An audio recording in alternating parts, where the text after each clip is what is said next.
Bonjour et bienvenue, voici notre tour d'horizon économique, géopolitique, sanitaire et boursier. Nous sommes le vendredi 9 avril. Et pour comprendre comment tourne la planète finance, c'est sur la bourse au quotidien et nulle part ailleurs. Et l'épisode du jour s'intitulera Comme des relents de fuite en avant. Ouais. Comment ne pas oser ce constat lorsqu'une demi-heure seulement après la publication d'un indicateur de prix ressorti 2 fois supérieur aux estimations, les indices boursiers multiplient les records absolus, tandis que les marchés obligataires corrigent brutalement.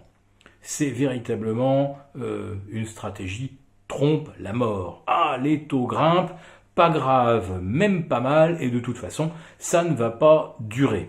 Bah oui, ça, c'est ce que prétendent les banques centrales. C'est ce que Jérôme Powell a répété jeudi, et ça a été repris d'ailleurs par Robert Kaplan, le patron de la Fed de Dallas, qui nous a dit « Oh là là, même si on voyait 4% d'inflation à la rentrée, on ne s'émeuvra pas outre mesure, on ne va pas déclencher les grandes manœuvres en anti-inflation. On peut même tolérer 4% avant de réagir. » Alors tant que les marchés y croient, tout se passe bien.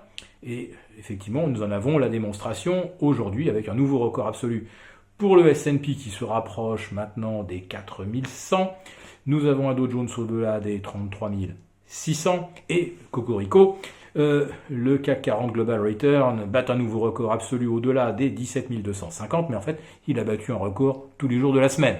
Donc ça devient presque de la routine quotidienne. Ce qui est moins routinier, c'est cet effondrement des volumes. Plus les indices montent, plus les volumes baissent en Europe, alors qu'on nous explique que depuis le début de l'année, regardez, le CAC 40 Global Return affiche plus 11, le S&P seulement plus 9, le Nasdaq péniblement plus 7 et encore, il se reprend bien depuis une dizaine de jours. Donc on a une forme de rotation sectorielle vers l'Europe, mais aucun volume. Que se passe-t-il et comment ces marchés peuvent-ils progresser sans que l'on voit revenir les acheteurs ?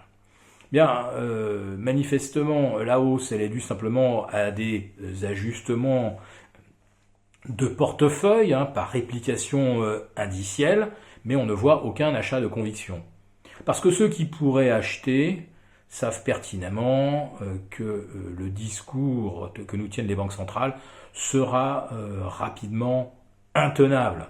On peut encore nous dire aujourd'hui, avec une inflation à 2%, qu'on peut tenir jusqu'à 4%, parce que matériellement, on n'a pas encore de vraie pression, et qu'on a un différentiel actuellement de 25 points de base entre le taux à 10 ans et le taux d'inflation réel, mais dans 4 ou 6 mois, impossible de rester 25 points ou 50 points en dessous du niveau d'inflation. Il va falloir que les taux longs, les taux marchés, remontent et s'ajustent par rapport au niveau d'inflation réelle. Et celle qui est anticipée à 6 mois n'est évidemment pas celle que l'on constate aujourd'hui. Voilà, donc je dirais qu'il y a effectivement une forme d'aveuglement, de déni et vraiment une fuite en avant. Les taux montent, eh bien c'est pas grave, on achète encore plus d'actions pour conjurer le mauvais sort. La hausse des taux que nous anticipons peut-elle nuire à l'or, qui fait un beau comeback quand même cette semaine, puisqu'on est remonté au-delà de 1750 $. A priori, on nous dit que la hausse des taux sera nuisible pour le métal précieux. À vrai dire, ce qui compte, c'est le niveau de dévaluation monétaire qui va découler du creusement des déficits, des injections monétaires. Et je vous rappelle qu'en l'espace d'un an, la Fed a imprimé 40% des dollars actuellement en circulation.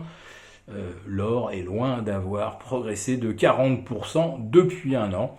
Et tout le monde le sait, l'or réalise une des plus mauvaises performances parmi tous les actifs possibles depuis août dernier. Donc si on doit assister à un mouvement sur l'or, ça sera probablement un rattrapage avec